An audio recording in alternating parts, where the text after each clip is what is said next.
bought probably most of my stuff from Drift HQ for it. But pretty much like engine was $3,000. All the swap kit stuff probably cost me like another $3,000 to $4,000. And then it's like the stuff that you don't think about. I call those Nicky Neckies. All said and done is probably like $8,000.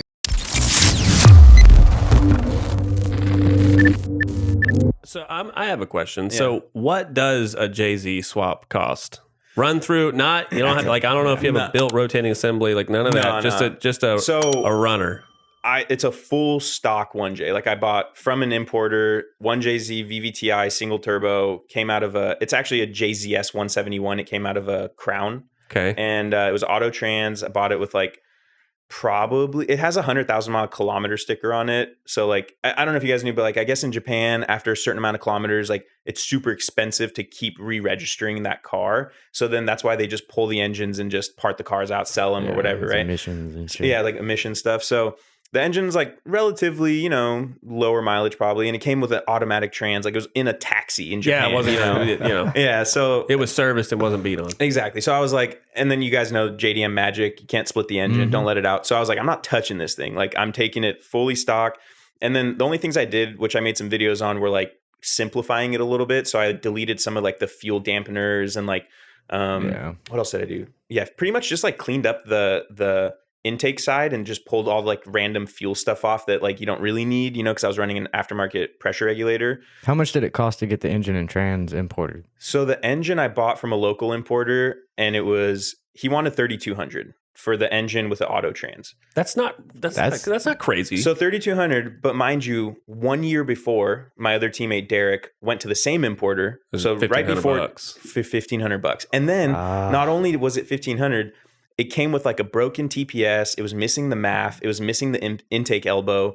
And the guy at the importer was like, oh, I'll just give you like a couple $100 off type of thing. So then he ended up getting it for like $1,200 or something. Scratch and dent. Yeah. And so and then my other teammate that did it a year or two before that, he got his for like $1,100 or something. So for me, like seeing that price tag of 32, you got. Do you know what they cost now? If you were to import them now, I think there's like over $4,000. Damn. Yeah. Like and I mean, that's not a drastic change, really. I mean, I don't know if he's talking about 3 years ago. Somebody got one for $1,000 or $1,100. Well, I mean, that's a lot. True. And before my time of even knowing what drifting is, like the friends that I have now that have been in it a while, they're like, "Oh, dude, when I got into this in 2010, people were throwing Jay-Z's away for $500." You know what I mean? Like, no one even knew. But at the same time, it's like I could see why, because 20 or 15 years ago, like there wasn't mount kits and all this like stuff that helps you know how to do the swap, like my swap was make everything. Yeah, it was pretty straightforward. Like, so I bought Drift HQ, like I bought probably most of my stuff from Drift HQ for it, which was like PMC adapter plate, PMC clutch with a sash, like clutch setup and whatever. And then like the shifters from Drift HQ, some chase based stuff for like the fueling system. So, but pretty much like engine was $3,000. And then all the swap kit stuff probably cost me like another $3,000 to $4,000. And then it's like the stuff that you don't think about. Like once you're kind of getting it together, you're like, oh, I need fuel lines and I need this. I call those Nicky Neckies. Yeah, dude. And that stuff added up. So like all said and done, I probably spent to get the car like running on a stock ECU, stock turbo. Like I did the wiring with a friend of mine with the stock ECU. We just like spliced it all together with my switch panel that I had. And like, I don't even have a fancy switch panel. It was like, just literally my fuel pump's on a switch, my battery's on a switch, and my ignition's on a switch. Like that's it. It's not like an arc panel or anything fancy. And we just spliced all the right wires in and also wired up an OBD2 that I cut off of a Toyota Camry so that I could like actually check engine codes and stuff on it. And is that still on there? Yeah. Oh, that's cool. Cool. That's very cool. And then I don't have that. Yeah. And pretty much like all said and done is probably like $8,000, got the car running. And then just like little odds and ends after that. Like you don't think about, I got to get an exhaust done. Or I got to get intercooler piping and stuff, and just that type of stuff. But $100 you to death. Yeah, and it's got a BMW ZF5 trans out of an M3, and then with that, like then I did. I spent another few $100. Like this was stuff that I didn't even plan on doing, but like once you're kind of doing the swap and you start reading more stuff, and you're like, oh, BMW ZF transes, they're pretty good, but oh wait, if the detents are bad and the springs are old, then your shifter is going to lean. And you're going to miss fifth or whatever. So, and I was like, all right, well, while the trans is out, I might as well do this. Spent like $100 on the, So like bought the tool to do it, watched an FCP Euro video of how to do it, sat 10 hours in my garage, hating myself, didn't even film it because it was a terrible job. If you have to change the detents on your ZF, just don't, because it sucks. or hit me up and I'll charge you an enormous amount of money because it sucks. But I think by the end of it, I probably had like almost 10 into it. The trouble with it though is like, I don't know. I look at like an LS. You blow your LS, you have a lot of options of blocks and heads you could go get, right? Like you blow a JZ in my garage, in your garage, right? You blow a JZ, like you don't have a lot of options. Honestly, you know? And dude, so a lot of people don't know this. I love JZs. They sound so cool. Yeah. I have like a running joke where everyone's like, supers are cool looking. I was like, yeah, nothing looks as good as the super sounds. You know, like it's just true. Like for sure. JZ's just, dude, you know, I could go on for days. JZ sound awesome. Yeah. The reason I didn't go with a JZ is one, the very first time that I looked into doing a swap on my car, because it was originally going to be a street car, I went to Titan Motorsports. Oh, yeah? Okay, I couldn't find a single, not a one item that wasn't at least $100. And I was like, that's impossible, dude. You know, that's impossible. So I was like, damn, I bet they're really expensive. So then I went and looked into swap kits.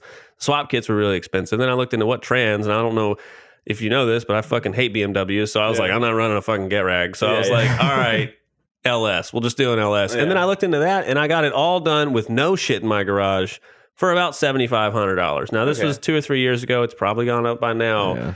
But the thing is that with LS engines is that the sooner you jump in, the cheaper your next swap will be. I have enough shit where now I can just build a whole other car. I've got oil pans and fucking cut up subframes and all kinds of shit, you know? Like, the thing about LS too is like, you blow something, you can literally walk into an AutoZone and walk out with a head. It's like, you know, but like, dude, I can't even walk into an AutoZone and find like, I don't know, injectors, you know, like they don't have anything that runs a 1J injector in America, you know? So it's just like, that's the trade-off for going like JDM.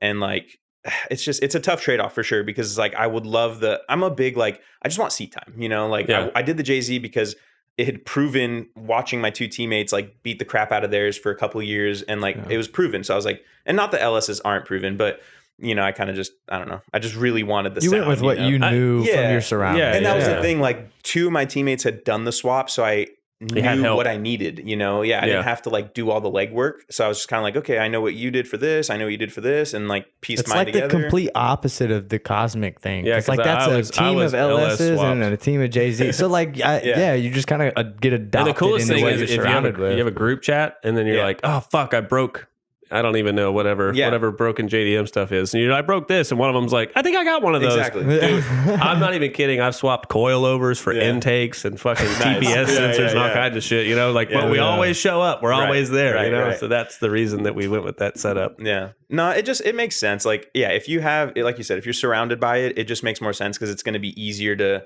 do your build. It's going to be easier to maintain your build. Like when you break stuff at random, like, I mean, dude. You think about like 4 of us show up to a drift event. We all have bins of spare parts and they're all interchangeable between all 4 engines. It's like, same with you can't get that lucky. Like, you know, if you're just, so it's kind of nice. Like our homie, one of our other teammates, the last one to get his JZ, we traded his S13 with a VH45 swap in it, like out of an Infinity Q45. Yeah. Really? So it's a 4.5 liter V8. That thing, like my JZ's like sub 300 horsepower. Stock JZ makes like 280 tops, like with I have the Future Fab downpipe, which like I don't know if you guys know, but if you look those up, they're discontinued and they have them on their website marked at $30,000. Holy shit! And I was like, what? And then it made sense. They were like, oh, they're discontinuing them, but instead of pulling it off the website, they just put the price like outrageous. Yeah.